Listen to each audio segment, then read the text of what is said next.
Matthew starts, but go.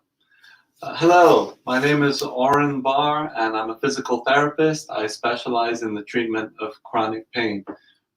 Today, we're going to do a follow-up video from what we did last time, which was the pain smoothie, understanding that pain is created by the brain using lots of different ingredients, kind of like making a smoothie.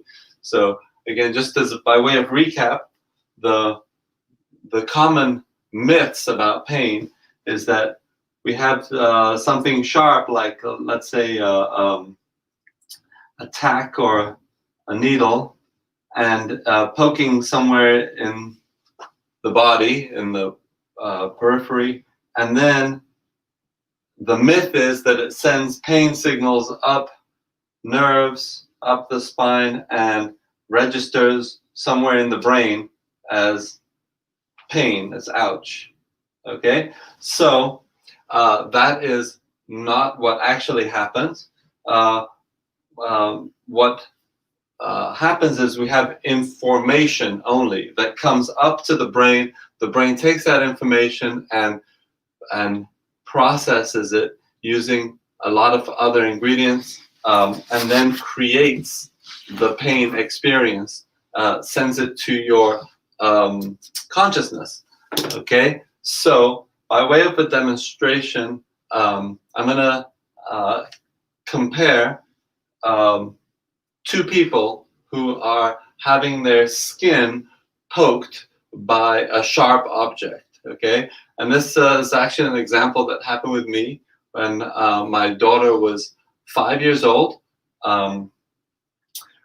She needed to get some injections for immunizations, and at the same time I needed to get some injection for medication.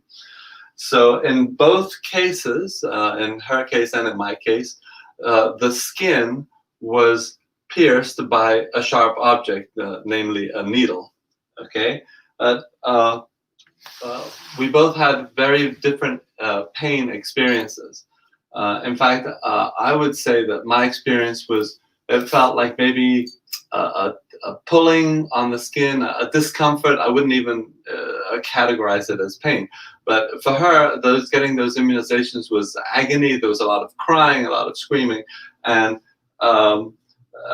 yet the stimulus was very similar, being poked in the skin by a sharp object. So let's look at some of the differences between her experience and my experience. So by way of understanding, first of all, understanding what's going on. I have an understanding of why I need to have my skin pierced. A 5-year-old doesn't really understand why immunizations and the importance and so on. So doesn't have a good understanding. Does that influence our experience? Absolutely. Okay. Secondly, I volunteered I consented and volunteered to have the skin pierced, and she had it done against her will. Do you think that makes a difference? Well, sure it does. Okay. Thirdly, I willingly gave my arm up to the nurse to pierce my skin. In her case, the nurse was holding her down in order to pierce the skin. Do you think that makes a difference? Well, sure it does.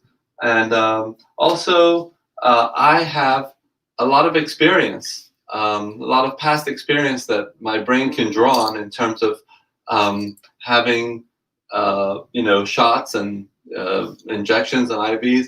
And for her, she didn't have any experience to draw on. So maybe a bit of the fear of the unknown in her case. And does that have an influence on the overall pain experience? Well, it certainly does.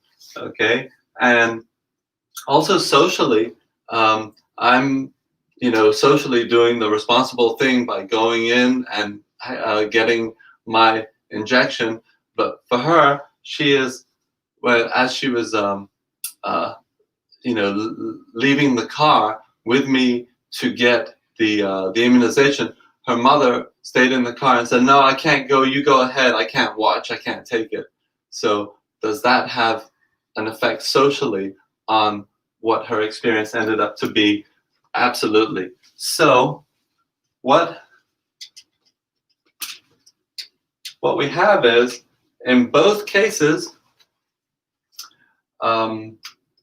we had a similar input going to the brain, and that being one of the components of the smoothie.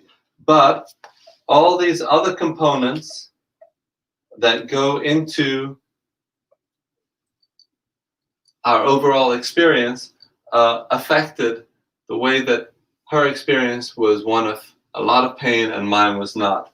So it's called the biopsychosocial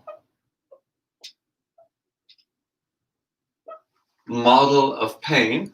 So there's biological factors that go into the pain smoothie, there's psychological factors that we discussed, and there's social factors. And that is a much more accurate model of pain than just the old model of pain is just something that travels up the body. It never is. There's never any pain signals that go up to the brain. It's always created by the brain.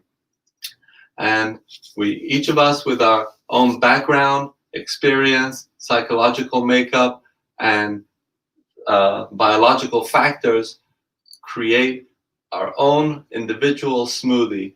And to treat it effectively, you actually have to look at all these factors and not just what's going on, what is the ligament, the muscle, the tendon doing. That's an incomplete way of treating pain. Anyway, thank you very much. And next time we'll follow up with some more myths about pain that we will dispel. Thank you.